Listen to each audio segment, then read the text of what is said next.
This is good, actually. What is it?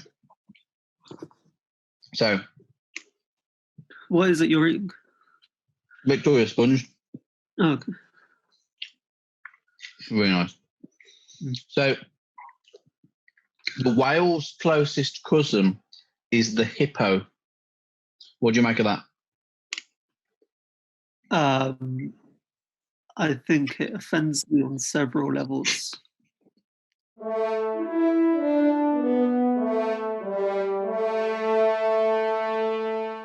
Welcome to The Fifth Cheese. I'm here with Sunil Singh, magician, philosopher.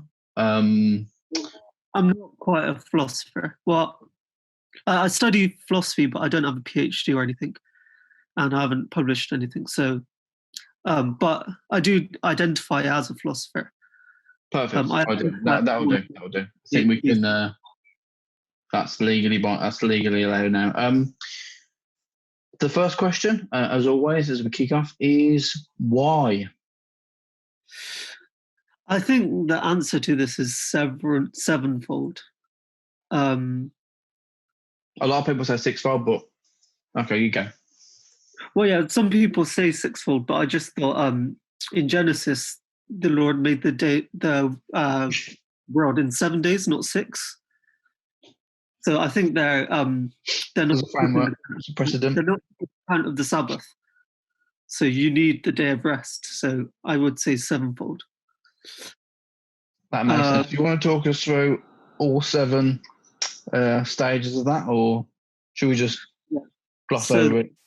First one isn't necessarily an answer to why, and it doesn't have much content really, but I think it's more just a kind of, it's just more like a feeling or a smell rather than something I can put into words. A feeling or a smell. Okay. No, you carry on. The second one is why? I guess just because things exist and we need explanations for those things. So when we ask why, we obviously have explanations. I think that's the second one. That's true. That makes sense. Yeah. The third one concerns all sorts of entities that I can't go into at this moment for legal reasons. The fourth one, I've forgotten the fourth one at the moment, but I'm sure it was important. I think as long as you remember most of them, the argument will be, solid still, I think. Yeah, I think I've said enough now. I think the most important thing isn't the actual reasons, though. It's the fact that there's 7 of them. It's not why isn't important to the question why. Do you know what I mean? I think we think about things in a very linear, narrow fashion, do we? Yeah.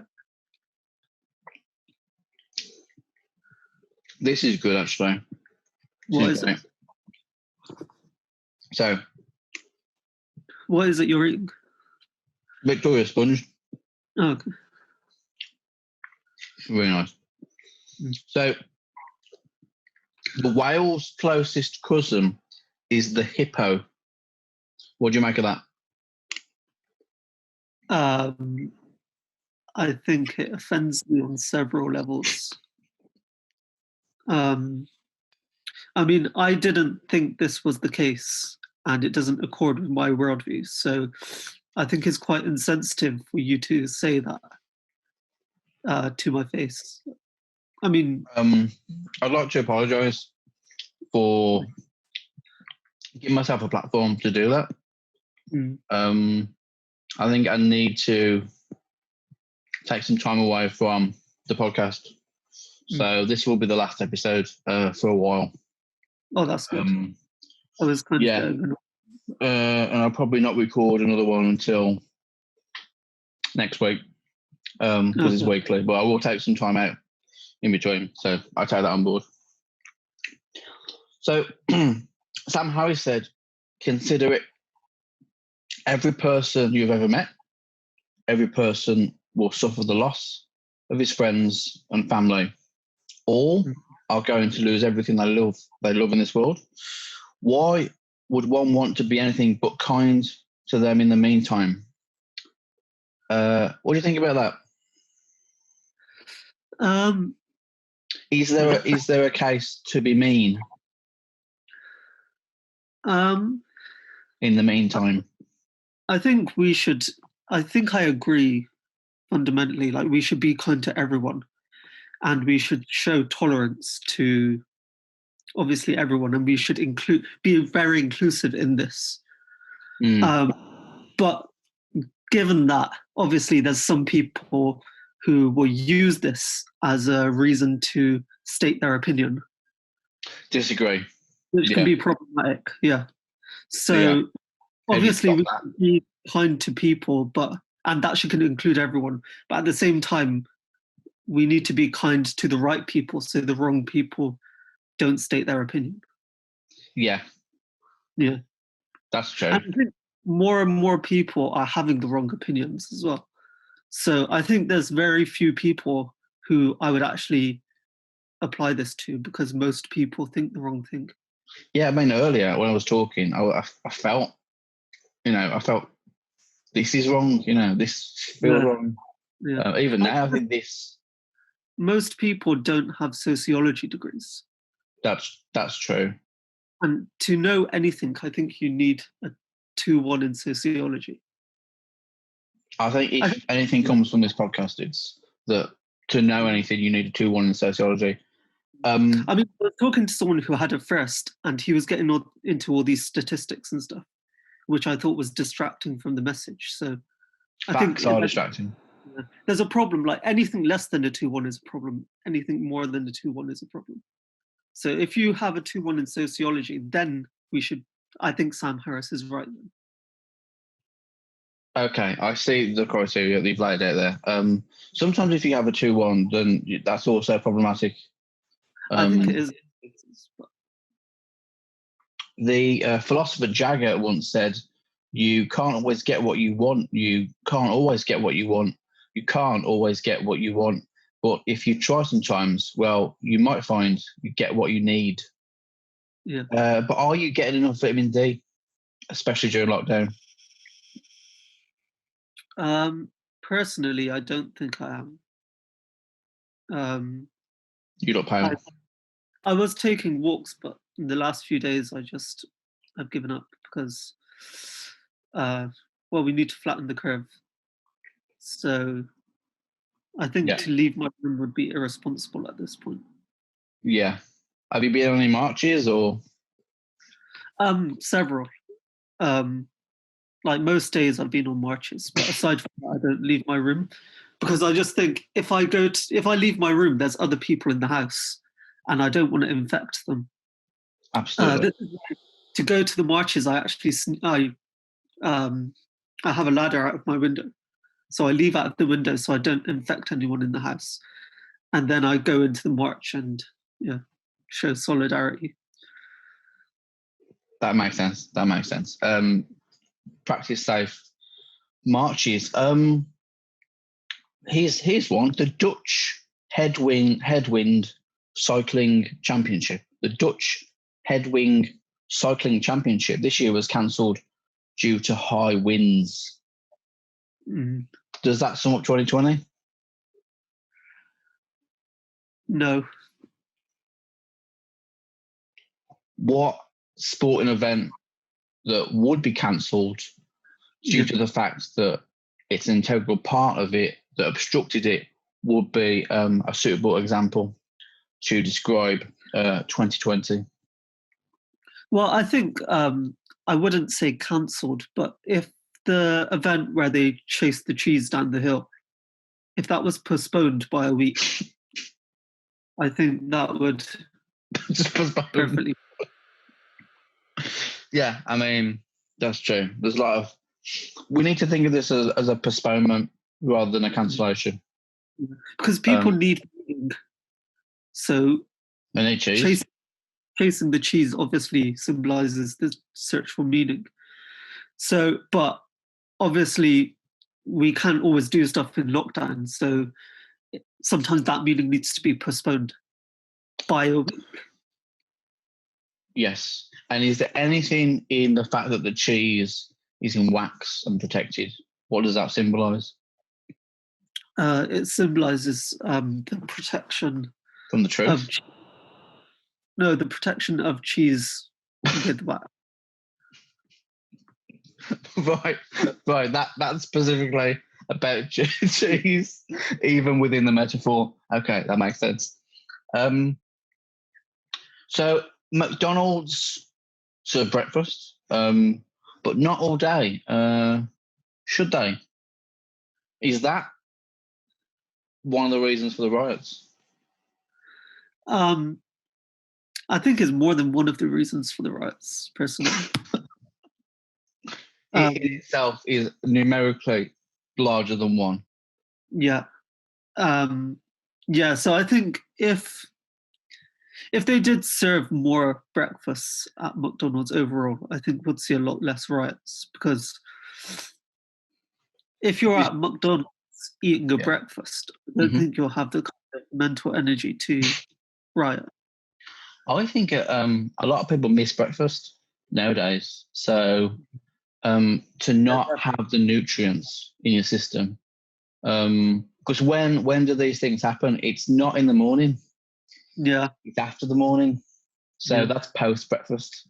And if they're missing these meal times, that just has an impact on people's psychology, their physiology. Mm-hmm. How do you think that would bring down the R if they moved from, I think it's like 11 or midday or something, 11:30, isn't it? If they moved to like just 24 hours, do you think the R would come down more? Would we flatten the curve, or would the golden arches just increase it? I think empirically it's pretty certain that it does. I think when you look at the evidence, I think at the moment McDonald's is culpable for the riots. And I think McDonald's should answer for this. Are Burger King culpable in some way? KFC? How far does this go down? Probably all the way. I haven't looked into it, but all the way down to chicken.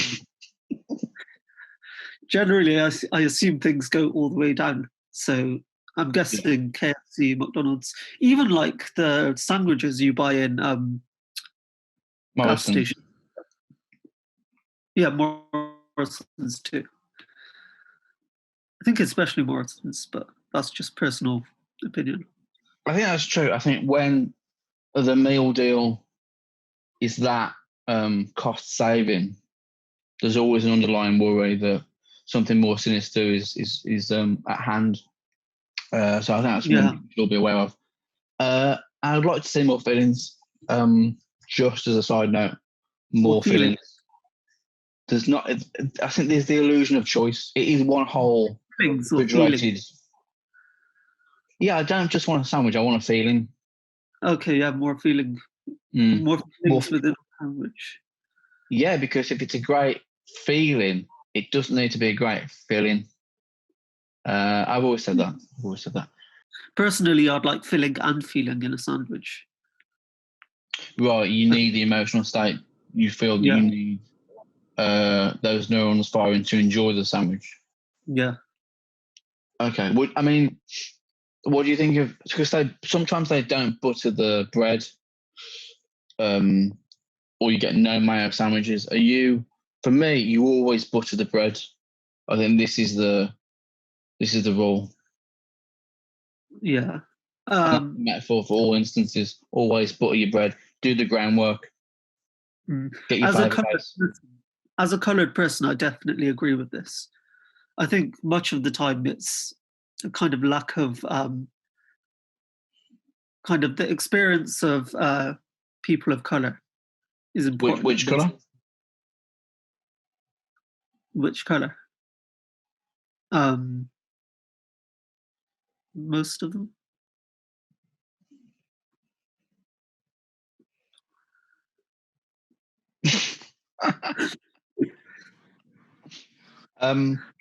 So we end as always with the last question. Once I had a pizza with 5 cheeses on it. I do remember the four of the cheeses. I do not remember the last cheese. What was the last cheese? What was the 5th cheese on my pizza? What do you think it was, and why? I've been giving a lot of thought to this. I was trying to think what would be the 5th cheese on my pizza, but I remember the last time we went for a tea, you had like 3. How many sugars do you have in your tea? I have a sufficient amount of sugars to enable me to cope with society. But like 4 or 5 sachets in or something. Look, what I will say is the sachets are smaller than a teaspoon of tea. So there's a serving size issue with what you experience at a corporate level and what you experience in a private setting. So let's clear that up. Okay. But I think the point, our tastes are quite different. So I think my 5th cheese would probably be brie. Right. I don't think it would be the case with you. I mean, no, that was the 3rd cheese. Okay, yeah. So yeah, that would be my. So that's not. Yeah, but it doesn't answer the question to what your 5th cheese would be. But no, and that's what I'm looking for. From the negation of a definition, I think people will know quite clearly what I'm on about.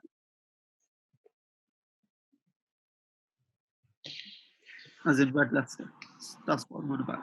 What was that, Red Leicester? Yeah. So you said brie? No, I'm saying Red Leicester. No, you said Red Leicester? Yeah. Okay, I haven't guided you there. No. Okay, well, you're wrong. But, thank you again for trying. So, I don't. What? I am wrong, but I appreciate your opinion, but I don't think I am wrong. Okay, I think that's fair. That makes sense. You identify as being right. Yeah. Okay, that's more, but we'll agree to disagree. Thank you, Sunil Singh, for joining me on what has been the 2nd episode of The 5th Cheese. Thanks for having me. Did you say thank you? I said thanks for having me. Okay, good.